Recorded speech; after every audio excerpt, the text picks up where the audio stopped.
Imagine a world where the music of the 1920s never truly faded. The Charleston's rhythm continues, its lively beat echoing through an unbroken era of prosperity.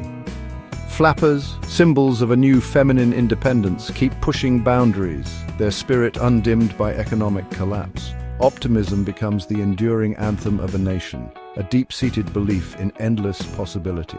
This America steps into the 1930s not with fear, but with unwavering confidence.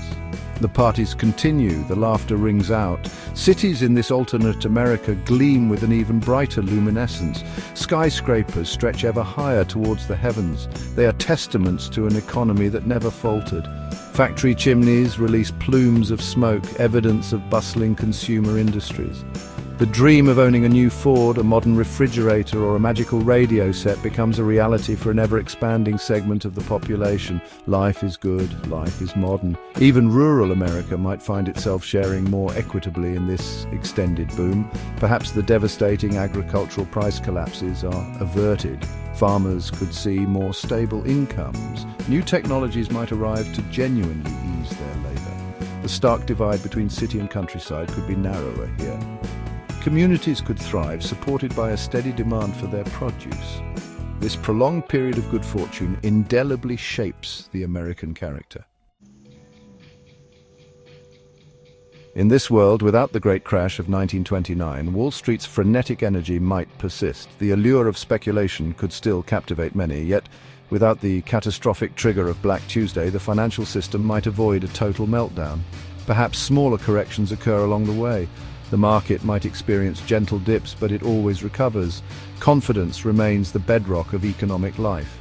Government intervention in the economy takes a dramatically different course. The New Deal never materializes. There is no pressing need for massive federal job creation projects. Landmark reforms like Social Security or unemployment insurance might emerge much later. The federal government's role in the daily lives of Americans remains significantly smaller. Financial regulations, such as the Glass-Steagall Act, are likely never enacted. Banks could continue their speculative ventures with depositors' money, largely unchecked. While a sudden, sharp crash is avoided, the financial system might be susceptible to other forms of instability. The infamous Smoot-Hawley Tariff Act of 1930 is never passed. In its absence, global trade continues the upward trajectory seen in the 1920s. Nations remain far more interconnected economically. Goods, capital, and perhaps even ideas flow more freely across borders. This sustained international commerce fosters a different kind of global cooperation. Fewer trade barriers mean a wider variety of goods available at lower prices for consumers across the globe. This increased purchasing power further fuels economic growth. Developing nations might find different, perhaps more sustainable paths to industrialization. They might be less dependent on the volatile prices of single commodities. This creates a more balanced global economic landscape. The ecological catastrophe of the Dust Bowl might still scorch the Great Plains in the 1930s. However, the human tragedy accompanying this environmental disaster would likely be different. Without the crushing, widespread poverty of the Great Depression, farming families might possess more resources to cope with the drought. They might be better able to adapt, to relocate with dignity, or to access support. Government assistance might focus more on agricultural science, soil conservation, and sustainable land management. Class dynamics in America would be shaped without the crucible of shared national trauma. A larger, more stable, and more confident middle class could emerge earlier and grow more robustly. The American dream of upward mobility might feel more consistently attainable for a broader swath of the population. American culture, no longer weighed down by the harsh realities of the Great Depression, keeps riding the vibrant wave from the Roaring Twenties. Jazz music stays right at the forefront, evolving as a dominant art form. Art Deco design continues to shape not just architecture but everyday objects too. The overall spirit of modernism flourishes without the interruption of widespread hardship. Hollywood might produce fewer gritty social realist films and instead double down on glamorous musicals, sophisticated comedies, and optimistic tales of human achievement. Literature and the visual arts would likely reflect this sustained climate of optimism and advancement. Writers and artists might explore themes of scientific discovery, the boundless potential of the individual, and the bright promise of the future. Radio evolves along a different path, focusing more heavily on entertainment. Educational programming could flourish, bringing knowledge and cultural enrichment into homes across the nation. Consumer culture expands even more rapidly and deeply. Advertising focuses relentlessly on aspiration, desire, and the acquisition of the latest goods and gadgets. The pursuit of happiness becomes closely intertwined with the pursuit of consumer goods.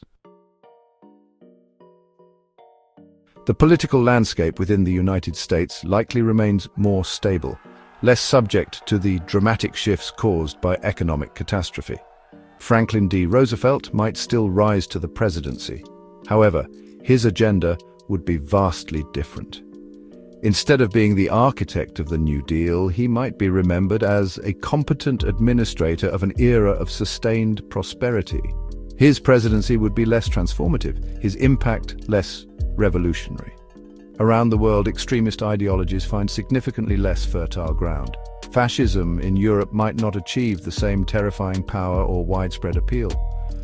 Without the catalyst of a global economic collapse, democratic governments in these nations might prove more resilient. The appeal of communism as a revolutionary alternative to capitalism diminishes considerably. International relations are consequently less fraught with the acute tensions that stemmed from desperate economic rivalry and national desperation. Without the catastrophic rise of aggressive, expansionist fascist regimes, World War II as we know it becomes highly unlikely. Adolf Hitler's Nazi Party capitalized on Germany's economic misery and resentment. Benito Mussolini's fascist ambitions in Italy were fueled by a desire to restore national pride amidst economic uncertainty.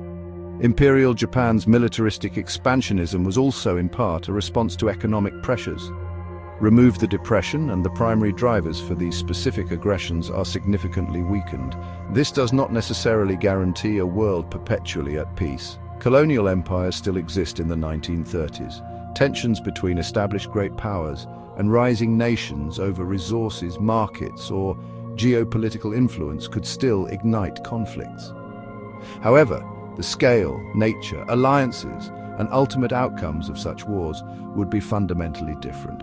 The United States might maintain a more isolationist foreign policy stance for a longer period. The national debate between isolationists and internationalists would continue. The geopolitical map of the mid-20th century would therefore look almost unrecognizable compared to our own. Technological development continues its impressive march forward, driven by robust consumer demand and sustained industrial expansion. Aviation technology advances steadily, making air travel more common, safer, and more accessible. The automobile industry continues to innovate, producing more efficient, comfortable, and stylish cars. Radio technology becomes even more sophisticated, perhaps leading to earlier experiments with television. Scientific research might progress along a different trajectory. The Manhattan Project would not occur in this timeline. Consequently, the discovery and harnessing of nuclear energy might be delayed. Medical advancements also follow a distinct path. The mass production of penicillin might be delayed. However, ongoing national prosperity could free up significant resources for diverse areas of medical research. The 20th century, in this reimagined history without the Great Depression and World War II, unfolds as a vastly different epoch. It is likely a more consistently peaceful and broadly prosperous era for many parts of the world. However, this world is not a utopia. Unchecked capitalism might lead to greater long-term income inequalities or allow environmental degradation to accelerate sooner. Global power dynamics are significantly altered. The United States is undoubtedly still a major economic and cultural force, but its overwhelming global dominance is likely less absolute. Other nations might play larger, more assertive roles on the world stage much earlier. Social and cultural norms evolve along a trajectory shaped by sustained optimism and material progress. Ultimately, a world without the Great Depression is not a world free of problems.